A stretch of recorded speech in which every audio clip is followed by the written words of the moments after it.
आज हम लोग ओम के नियम के बारे में जानेंगे।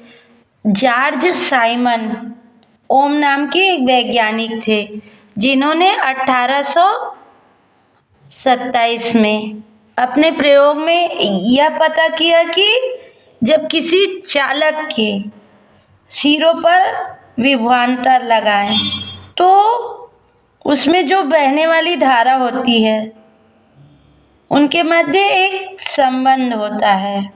उसको उन्होंने एक नियम के रूप में दिया। तो ओम का नियम क्या है ये देख लेते हैं। ओम का नियम सबसे पहले लिखेंगे। ओम का नियम सन 1827 में सर साइमन ओम ने अपने प्रयोग से पता लगाया कि किसी चालक के सिरों पर लगाया गया विभवांतर और उस चालक में बहने वाली धारा के बीच एक निश्चित संबंध होता है। ठीक है, उसे उन्होंने एक नियम के रूप में दिया। उसे उन्होंने एक नियम के रूप में बताया। ठीक है, तो वो नियम क्या है ये जान लेते हैं। इस नियमानुसार क्या होगा। इस नियमानुसार यदि किसी चालक की भौतिक अवस्था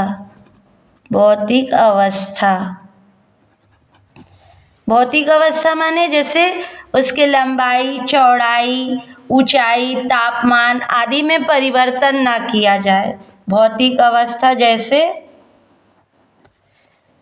लंबाई, तापमान आदि में, ठीक है, आदि में परिवर्तन ना किया जाए। आदि में परिवर्तन न हो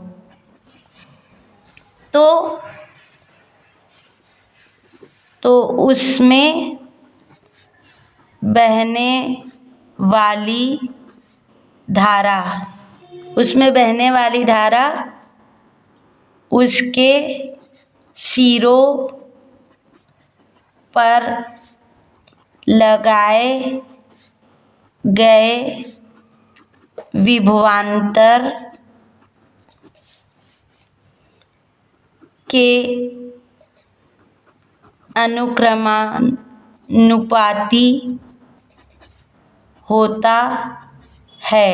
ठीक है, ये उन्होंने एक नियम दिया। ठीक है, अब यदि किसी चालक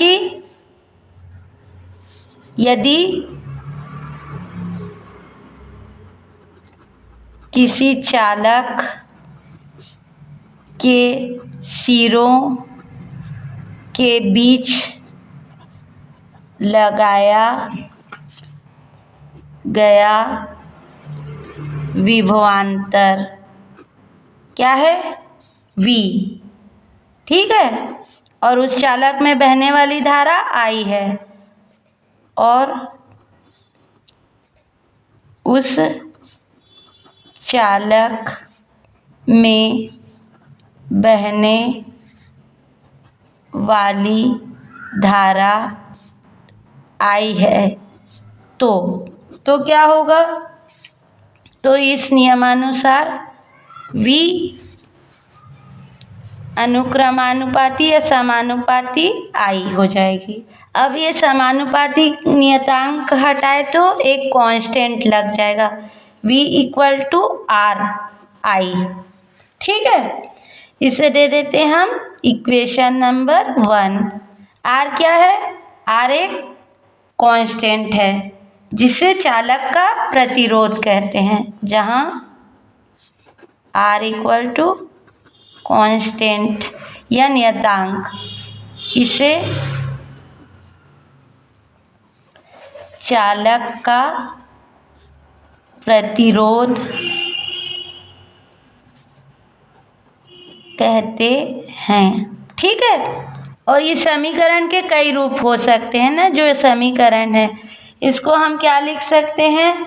इसको हम जैसे प्रतिरोध ज्ञात करना है तो R बराबर क्या लिख सकते हैं? V/I। इस तरह से भी लिख सकते हैं। मतलब प्रतिरोध ज्ञात करना है तो प्रतिरोध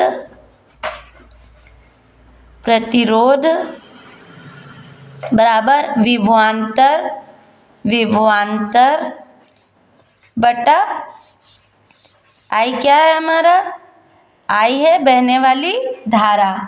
अब यदि किसी प्रतिरोध का विभवांतर क्या हो? 1 वोल्ट हो और उसमें बहने वाली धारा 1 एम्पियर हो, तो जो प्रतिरोध होगा वो क्या होगा? 1 ओम के बराबर होगा। अब यदि विभवांतर 1 वोल्ट और धारा 1 एम्पियर हो तो प्रतिरोध 1 ओम होगा। ठीक है, मतलब कि 1 ओम बराबर क्या हो जाएगा? 1 वोल्ट बटा 1 एम्पियर। ठीक है, 1 एम्पियर। और इन दोनों के बीच अब एक ग्राफ खींच लेते हैं, V और I के बीच, मतलब विभवांतर और धारा के बीच एक ग्राफ बनता है। तो वो ग्राफ कुछ इस तरह से मिलता है हमको। जब ग्राफ पेपर लेंगे तो हम मान लो ये ग्राफ पेपर है ना, तो ग्राफ पेपर में हम इधर क्या लिखेंगे? विभवांतर लिखेंगे, विभवांतर। ठीक है, इसे V से, ये x अक्ष की तरफ है ना, x अक्ष, और ये क्या होगा? y अक्ष। इसको आप ठीक से खींच लेंगे, मैं यहाँ रब बता रही हूँ।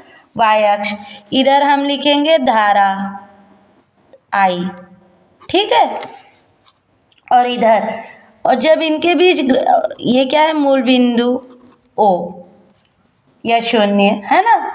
जब विभवांतर V और I के बीच हम जब ग्राफ खींचते हैं तो ये एक स्ट्रेट लाइन इस तरह से मिलता है।